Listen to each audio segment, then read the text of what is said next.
Yeah, okay. F-H-E-R-O. What's your military? Watch me, watch me, watch me, Okay. watch me, Okay. Okay. Okay. Pose by something. Assalamualaikum warahmatullahi wabarakatuh. Kami dari kelompok 8 yang beranggotakan saya sendiri, Tasmiatul Unsa, 2 Hani Hidayati, dan 3 Mafira Auleski, ingin mempresentasikan hasil kerja dari kelompok kami yang berjudul Sistem Pendukung Pengambilan Keputusan. A. Sistem pendukung pengambilan keputusan. Sistem pendukung pengambilan keputusan kelompok DSS adalah sistem berbasis komputer yang interaktif yang membantu pengambilan keputusan dalam menggunakan data dan model untuk menyelesaikan masalah yang tidak terstruktur. Sistem pendukung ini membantu pengambilan keputusan manajemen dengan menggabungkan data, model-model, dan alat-alat analisis yang kompleks serta perangkat lunak yang akrab dengan tampilan pengguna ke dalam suatu sistem yang memiliki kekuatan besar atau powerful yang dapat mendukung pengambilan keputusan dan yang semi atau tidak terstruktur. Ada 2 tipe DSS yang dikenal, yaitu 1. Method Driven DSS merupakan suatu sistem yang berdiri sendiri terpisah dari sistem informasi organisasi secara keseluruhan. 2. Data Driven DSS menganalisis jumlah besar data yang ada atau tergabung di dalam suatu sistem informasi organisasi. B. Sistem pendukung pengambilan keputusan eksekutif. Dalam sistem pendukung pengambilan eksekutif, istilah Executive Support System atau ESS sering dipertukarkan dengan Executive Information System atau EIS. Namun, ada juga yang membedakan keduanya. Jika dibedakan, EIS sering didefinisikan sebagai sistem informasi berbasis komputer yang menyajikan kebutuhan informasi eksekutif puncak. Sistem ini memberikan akses cepat atau informasi dan laporan manajemen. Di sisi lain, ESS adalah sistem pendukung komprehensif yang mempunyai kemampuan lebih dari EIS.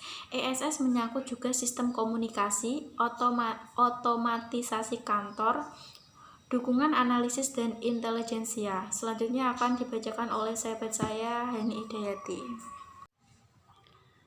Baik, selanjutnya adalah ES dibagi menjadi 2 bagian. Yang pertama, lingkungan pengembangan. Yang kedua, lingkungan konsultasi. Yang ketiga, komponen utama dalam ES yang meliputi basis pengetahuan, mesin inferensi, dan tampilan pengguna. C. Jenis-jenis, tahapan, dan langkah dalam proses pengambilan keputusan. Yang pertama, jenis-jenis keputusan. A. Keputusan berdasarkan struktur organisasi, keputusan administratif, keputusan eksekutif, keputusan operatif, keputusan teknis. B. Keputusan berdasarkan kondisi dan situasi, meliputi keputusan menurut sistem keputusan tertutup, sistem keputusan terbuka. Yang kedua, keputusan menurut urgensi, keputusan vital, keputusan penting, keputusan biasa, keputusan formalitas. Yang ketiga, keputusan menurut efek, keputusan manajerial, keputusan teknis, keputusan ekonomis, keputusan yuridis, keputusan politis. Yang keempat, keputusan menurut daya laku, meliputi keputusan definitif, keputusan sementara, keputusan darurat. Selanjutnya akan dilanjutkan teman saya. 5. Keputusan menurut frekuensi. Keputusan menurut frekuensi dibagi menjadi 2, keputusan insidental dan keputusan rutin. Keputusan insidental adalah keputusan yang diambil secara tiba-tiba disebabkan situasi menghendaki demikian. Keputusan rutin adalah keputusan yang dilakukan berulang-ulang secara tetap. 6. Keputusan menurut kemampuan organisasi. Ada 2, keputusan terprogram dan keputusan tak terprogram. Keputusan terprogram adalah keputusan yang dapat diperkhususkan dengan suatu perangkat, peraturan, atau tata cara keputusan. Keputusan tak terprogram adalah keputusan yang berlangsung hanya 1 kali. 2. Tahap-tahap dalam pengambilan keputusan adalah sebagai berikut.